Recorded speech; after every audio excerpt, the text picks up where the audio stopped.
Hi guys, I am creating this card for you today and we are featuring our new stamp set, Sweet Surprise, today. So it's a super cute image drawn by Monique Cannon and it is so adorable. I love the little bunny popping out of the whipped cream. You could turn this into a hot cocoa, a coffee drink, whatever you like. And this could be a wafer stick or a straw, depending on how you color your image.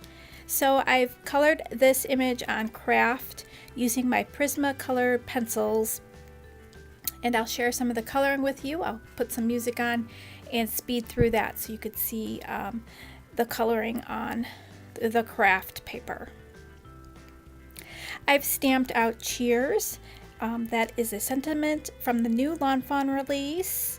I added a little shadow at the bottom there to ground my image, and I just used the Avery Elle Wonky Stitch die to cut out these two panels here.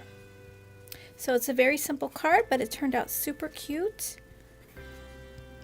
So I hope you guys enjoy the process and check out the new release. I'll have the link down below. There's 4 new images, and I will catch you guys in the next video. Bye guys!